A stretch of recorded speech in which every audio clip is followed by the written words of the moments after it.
We're basically on to part 3. In part 1, we started the coilovers in the rear. We got the dual caliper brackets mounted. Watch that video if you haven't seen it yet. Part 2, we went and installed the hydro inside the car. And finally, from Rock Auto, we got ourselves the brand new rear calipers. We're gonna hook those up in this video. We're gonna hook up the lines, we're gonna bleed the system, test everything, and then we should more or less be done with the rear, and we can focus on the angle kit in the front in another video and getting the coilovers on the front as well. But for now, I'll flip around, show you what I got on the workbench, and we'll get to work. We'll address the different colors in a second because I don't know quite what's going on there. But this is what I got from Rock Auto and also from my local auto parts store. So if you're doing this on a Mustang, you are gonna need some caliper bracket bolts. I got these from Dorman, part number 13898. And then this is what you need to basically bolt these to your new calipers. Since you've got 2 more calipers, you need 4 bolts total. So we've got those. I went ahead and got some more track inspired pads. These aren't like full on like track pads, but they're like a performance style brake pad that we're gonna use for the rear. It comes with all the hardware, things like that. One thing though that's very odd is these should be the same and they're not. So I don't quite know why they're different colors. I'm not terribly worried about the color. I'm gonna have to inspect them closer and just make sure that they're not totally different. I can get back in touch with Rock Auto on this, but we're gonna go ahead and install these on the car, and it shouldn't be too difficult. I think I'm gonna install them without any of the brake pads in them, and then clean off the rotors, and then throw the brake pads in. Those are just gonna slide in there like so, and we will run the bolts in, which means I gotta set my phone down for a second, and the bleeder is pointing upwards, which means air can come out of the system. So these are a 15 millimeter. They've already got thread locker on them, so we don't need to put any thread locker on those. We will want to torque them down, but I'm just going to tighten them up here with the ratcheting wrench just to get myself kind of started. And then once we're done, we'll torque everything. Spec on these is 76 foot-pounds, and it's kind of a pain to get in there and even harder when you're doing it with the phone. So we're gonna put it down, but torque these to 76, and then the slide pin bolts are only 24. So we'll undo these, fold that out, put the pads on, and then torque those smaller ones. But these larger 15 millimeter heads down there, 76 foot-pounds. All right, let's go ahead, set the camera down, and go to a time lapse. So you're gonna see me undo the slide pins, fold the caliper out of the way so I can go ahead and install the pads. They will clear the shocks in the rear with the e-brake kind of bracket on there, but you got to be careful. Since you're not using it for an e-brake, if you wanted to, you could cut that off and just get more space, but everything will fit if you take your time. Once you get those bolted in, we'll go inside the back of the car, and I'm going to show you where I decided to drill holes to run my lines, because I've got the line coming from the master cylinder, split to a T, and it's going to run out both sides.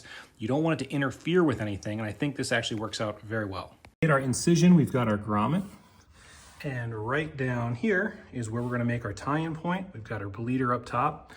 I think this is a great spot for this because it keeps everything inboard and away from the exhaust. You've got hot exhaust, you've got brake lines, you've got fuel, all kinds of other stuff under there. I think it's a great spot for it. And then we can make our connection, and then we can go ahead and like tuck this out of the way or like clip it over here. Now the suspension is going to go up and down. So you don't want this rigidly attached, but you don't want it running out this way so that it could accidentally make contact with the tire. What they recommend here, I looked this up from Willwood, and on master cylinders, they say between 95 and 120 inch-pounds. We went to 108 or 110 inch-pounds right there. Got my grommet up top. Everything is tucked nice and out of the way. This thing can move in and out just like you see. That's just what you want. I think it's a really clean install. Dude, this is the bolt that comes with your new brake caliper, or the one that came with mine. And it's definitely longer than what comes with the hydro kit. Not to say you couldn't use this. I'm gonna save this and these extra crush washers, and I'm gonna use the one that came with the lines for my kit, just to make sure that everything lines up. I don't have any leaks.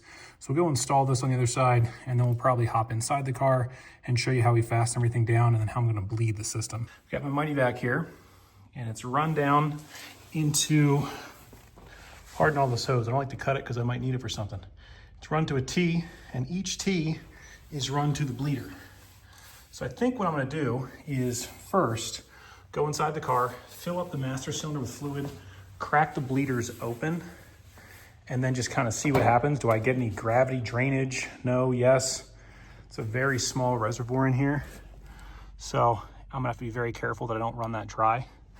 And then probably put a little bit of vacuum on it. If it's too hard with one person, I can always basically open a bleeder and just do it one side at a time with the Mighty Vac, switching sides. But I'm gonna try this to try and get air out of both sides at the same time, because this should make it so that everything is kind of equal going to one point. At least for starters, the method I just talked about wasn't working great. What is working better, let's see if I can show you, is I need to successfully get the fluid moving in the master cylinder. What I noticed is, after trying what I showed you outside, oh God, I may have pulled the air out of the lines, but I wasn't getting the air out of the master cylinder. But now, when I pump, see the level go down? I know now that I'm moving fluid through the master cylinder.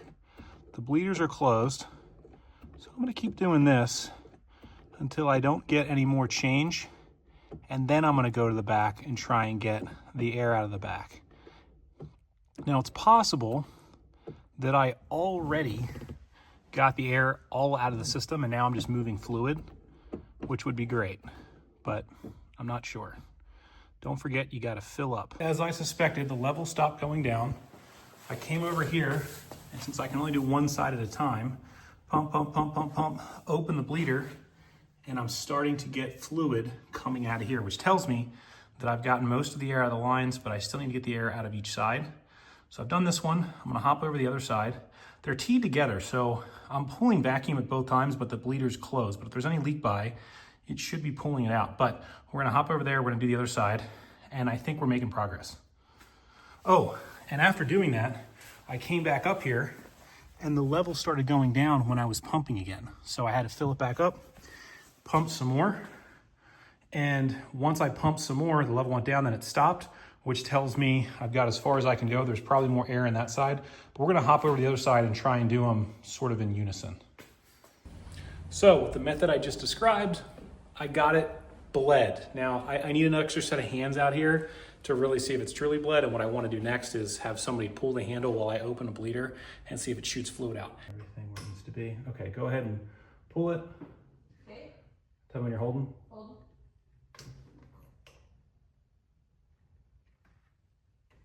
Okay, release. Okay, released. Okay. Pull it again, hold it. Hold.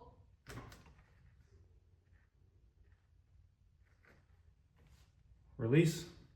Okay. Okay, yeah, it went down. Okay. Okay, pull and hold. Hold. Whoa.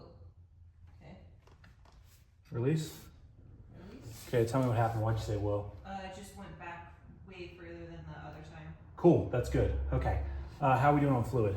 You're still good for yeah, you can do a couple more. Okay. Okay, pull and hold. Hold. Okay. Okay, release. Okay. One more time. Hold. Okay. Okay, release. Okay. Okay. There's no bubbles that time. Here's just a quick recap. First, fill the system up, pump, pump, pump, pump, pump, until you start seeing the level going down. Once you see it come down, fill it up until that stops happening, and then try and go to one bleeder on one side or the other.